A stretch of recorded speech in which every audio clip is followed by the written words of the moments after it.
Narito ang ulo ng mga balita sa mga oras na ito. Philippine National Police tiniyak na masusing iimbestigahan ang insidente ng pamamaril sa loob ng gusali ng Senado. Mga opisina ng gobyerno bubuksan para mabisita ng publiko para sa paggunita ng Open Government Week. Proteksyon laban sa mga hindi rehistradong solar installer, panawagan ng isang mambabata sa pamahalaan.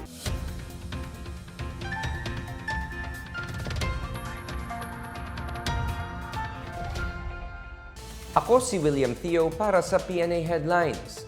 Magsasagawa ng masusing imbestigasyon ang Philippine National Police or PNP sa nangyaring pamamaril sa loob ng gusali ng Senado noong Miyerkules ng gabi.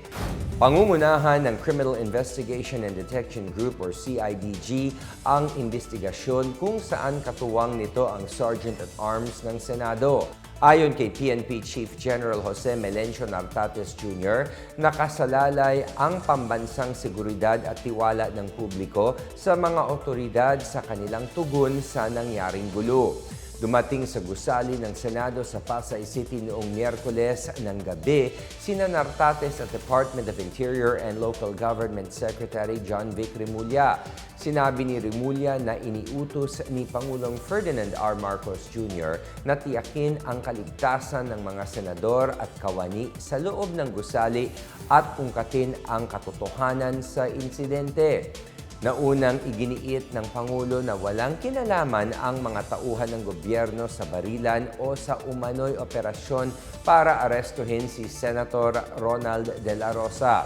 Naglabas ng arrest warrant ang International Criminal Court laban kay De La Rosa batay sa kanyang koneksyon sa madugong kampanya kontra iligal na droga ng Administrasyong Duterte. Samantala, nanawagan si Armed Forces Chief General Romeo Browner Jr. sa militar na huwag haluan ng politika ang kanilang tungkulin. Ipinayo niya sa mga sundalo na manatiling kalmado, disiplinado at profesional sa harap ng nangyayaring gulo. Nanawagan si Pangulong Marcos Jr. sa mga ehensya ng gobyerno na buksan sa publiko ang kanilang mga opisina bilang bahagi ng paggunita ng Open Government Week mula May 18 hanggang 22. Kasama sa mga lalahok sa tinaguriang open house ang mga ehensya ng gobyerno, mga government-owned and controlled corporation, mga state university at college at mga lokal na pamahalaan. Bubuksan ng isang araw ang kanilang mga pasilidad upang mapasyalan ng publiko. Ginugunita ang Open Government Week upang maipaalam sa publiko ang kahalagahan ng isang gobyernong transparent, inklusibo at may pananagutan at partisipasyon ng taong bayan. Alinsunod ito sa Philippine Development Plan 2023 to 2028 na layuning palakasin ang bureaucratic efficiency at participatory governance sa bansa. Ginaganap ito tuwing ikatlong linggo ng Mayo. Pangungunahan ng Department of Budget and Management ang paggunita nito sa buong bansa. Nananawagan naman si Budget Secretary Rolando Toledo sa mga opisina ng gobyerno na ipakitang bukas sila sa publiko at handang tumugon sa kanilang mga pangangailangan.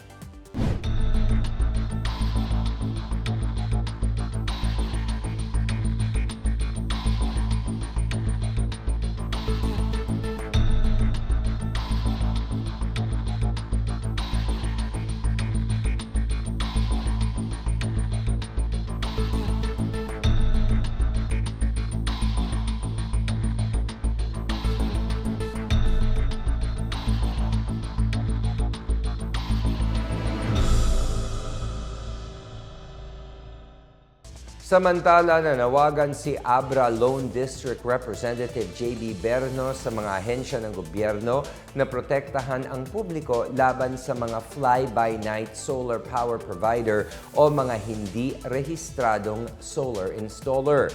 Kasunod ito ng mga ulat ng hindi maayos at mababang kalidad na pagkakabit ng mga solar panels. Ayon kay Bernos, buo ang suporta niya sa paglipat ng mga Pilipino sa renewable renewable energy na mas environmentally friendly at pangmatagalan. Ngunit kailangan anyang maging aktibo ang pamahalaan, partikular na ang Department of Trade and Industry, Department of Energy at ang Energy Regulatory Commission sa paghuli sa mga mapagsamantalang operator na hangad lamang ay kumita. Hinikayat din ng mambabatas ang publiko na dumaan sa tamang proseso kung nais nilang lumipat sa solar energy. Kabilang dito ang pagpapasa ng mga dokumento gaya ng barangay clearance, building permit, electrical permit, electrical inspection and certificate at net metering application.